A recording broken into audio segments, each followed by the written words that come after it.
गीता के उपदेश वो परम सत्य है जिसे अपनाकर हर व्यक्ति दुख क्लेश से मुक्त होकर सफल जीवन जी सकता है। इस वीडियो में हम गीता के 15 ऐसे उपदेशों के बारे में बात करेंगे जिसकी ज़रूरत हर व्यक्ति को पड़ती है।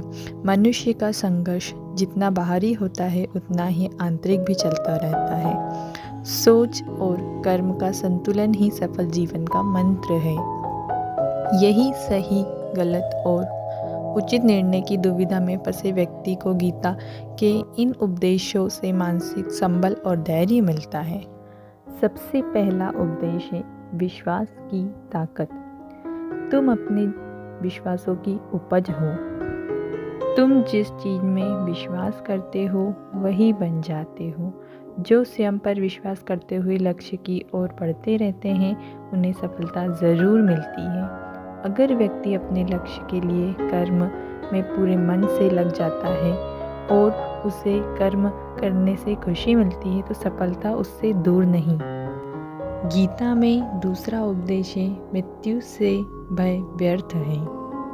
हर व्यक्ति के मन में मृत्यु का भय होता है। इस संसार में जब से निर्माण हुआ है तब से जन्म मृत्यु का चक्र चलता आ रहा है।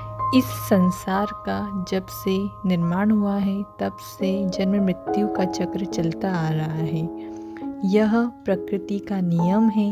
इस सत्य को स्वीकार करने में भय होना आज का जीना नहीं है। इस सत्य को स्वीकार करके भय मुक्त होकर आज में जीना चाहिए। किसी को भी आने वाले पल के बारे में कुछ नहीं पता होता है, लेकिन इस संशय में भयभीत रहने से जीवन नहीं जिया जा सकता। गीता का तीसरा उपदेश है कर्म सबसे ऊपर आता है। श्री कृष्ण अर्जुन से कहते हैं कि व्यक्ति कर्म करने के लिए ही पैदा हुआ और बिना कर्म किए कोई रह नहीं सकता। फल की चिंता करना व्यर्थ है क्योंकि इससे मनुष्य का मन काम से भटकने लगता है। किसी कर्म से सफलता नहीं मिलती तो क्या हुआ? असफलता भी ज्ञान के द्वार खोलती है। अगर बिना फल की चिंता किए कर्म करते रहोगे तो सफलता और मन की शांति जीवन भर तुम्हारा साथ नहीं छोड़ेगी। जो कर्म फल से विरक्त होकर कर्म करता है उसका आध्यात्मिक ज्ञान बढ़ता जाता है। गीता का चौथा उपदेश है हमेशा स्वार्थी होना गलत है। जो व्यक्ति हमेशा स्वार्थ प्रेरित होकर फल की चिंता करते हुए कर्म करता है और सिर्फ फल ही उन्हें कर्म करने को प्रेरित करता है, ऐसे लोग दुखी और बेचैन रहते हैं क्योंकि उनका दिमाग हमेशा इसी उलझन में फंसा रहता है कि उन्हें क्या फल मिलेगा। स्वार्थी व्यक्ति सुखी नहीं रह पाता है। ऐसे व्यक्ति से कोई भी संबंध नहीं बनाना चाहिए। इसलिए स्वार्थ से ऊपर उठें और दूसरों के हित का भी सोचें। पांचवा सिद्धांत हमें सिखाता है क्रोध से सबका नुकसान होता है। क्रोध या गुस्सा करना व्यक्ति के दिमाग में उथल पुथल पैदा कर देता है। आवेश में विवेकहीन होकर कई बार व्यक्ति अपना ही नुकसान कर बैठता है या फिर अपनी ही मानसिक शांति को भंग करके खुद को नष्ट कर देता है। छठा उपदेश सिखाता है मन पर कंट्रोल ज़रूरी क्यों है। मन का स्वभाव है कि ये आसानी से भटक जाता है। अगर जीवन को सफलता की दिशा में ले जाना है तो मन को काबू करना बहुत ज़रूरी है। श्री कृष्ण कहते हैं कि बार बार प्रयास करने से धीरे धीरे चंचल मन को वश में किया जा सकता है। मन को वश में करने से दिमाग की शक्ति केंद्रित होती है जिससे कार्यों में सफलता मिलने लगती है। अगर मन को वश में नहीं करोगे तो ये आपका सबसे बड़ा शत्रु बन जाएगा। सातवां उपदेश हमें सिखाता है भगवान में कोई बड़ा छोटा नहीं। इस संसार में ईश्वर कई रूप में जाना जाता है। इनमें से कोई भी रूप बड़ा या छोटा नहीं होता है। परमात्मा का हर रूप समान है। जैसे हर नदी अंत में सागर में जाकर मिलती है, वैसे ही हर धर्म मत और संप्रदाय समुद्र में समा जाती है। यह संसार परमपिता का ही स्वरूप है, वो हर कण में विद्यमान है। 8वां उपदेश हमें कहता है कि कर्तव्य पालन जरूरी है। भगवान श्री कृष्ण उपदेश देते हैं कि हर व्यक्ति को अपने कर्तव्य का पालन करना चाहिए, यही धर्म है।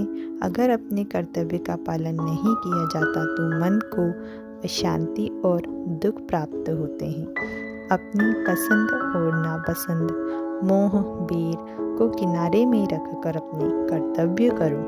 किसी व्यक्ति का कर्म आपको कितना भी आकर्षित करे, उसके प्रलोभन में ना आए। कष्ट में रहते हुए भी अपना कर्म करना दूसरों की नकल करने से श्रेष्ठ है। अपने कर्म और कर्तव्य का पालन ही जीवन का सही मार्ग है, क्योंकि कर्म करना अकर्मण्यता से हमेशा बेहतर होता है। कर्तव्य में दोष देखकर पीछे न हटें, क्योंकि हर कर्म में कोई न कोई छोटा बड़ा दोष हो सकता है। जैसे अग्नि के साथ धुआं भी होता है। सदैव कर्म करो, कर्म करने से पहले विचार करो, लेकिन बहुत ज़्यादा विश्लेषण मत करो। अधिक विश्लेषण संशय और अकर्मण्यता पैदा करता है। 9वां सिद्धांत, ध्यान करने से परमात्मा को अनुभव किया जा सकता है। श्री कृष्ण कहते हैं कि शारीरिक कर्म से ज्ञान का मार्ग उच्च है और ज्ञान मार्ग से भी ऊपर ध्यान मार्ग है। ध्यान मार्ग पर बढ़ने से ईश्वर को अनुभव किया जा सकता है। जो व्यक्ति मन और इंद्रियों को शांत करके पूर्ण विश्वास से अपना ध्यान भगवान में लगाता है, उसे ईश्वर का ज्ञान और अस्तित्व अवश्य अनुभव होता है। जो हर जगह हर जीव मनुष्य में ईश्वर को देखता है, सबके हित में लगा रहता है, उस पर परमपिता अवश्य कृपा करते हैं। ज्ञान मार्ग हो या भक्ति मार्ग, समर्पण, प्रेम, विश्वास ही आपको ईश्वर के प्रकाश की ओर ले जाता है। भगवान की पूजा बहुत से लोग करते हैं, लेकिन उनको शांति क्यों नहीं मिलती? क्योंकि भगवान आपके मन में निवास करते हैं। उन्हें पता है कि आपका भाव क्या है। 10वां उपदेश, अधिक शक करने वाला कभी खुश नहीं रह सकता।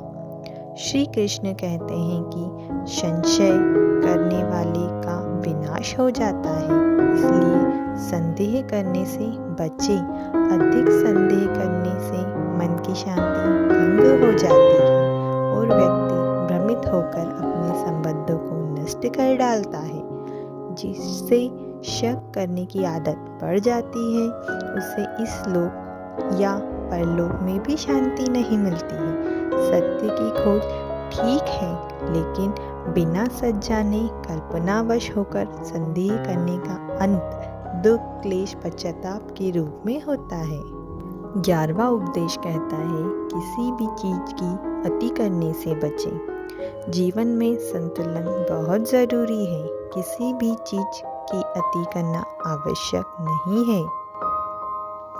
किसी भी चीज की अति करना अच्छा नहीं है। जैसे सुख आने पर प्रमाद करना और दुख आने पर निराशा में डूबे रहना, दोनों ही गलत है।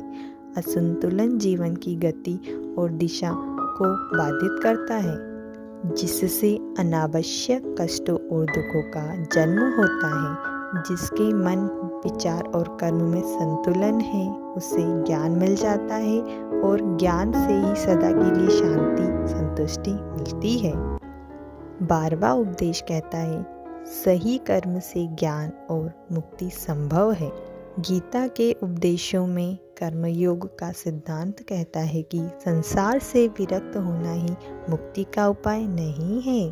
संसार में रहकर एक गृहस्थ अपने कर्मों का पालन करते हुए कर्मफल से विरक्त होकर मुक्ति प्राप्त करता है।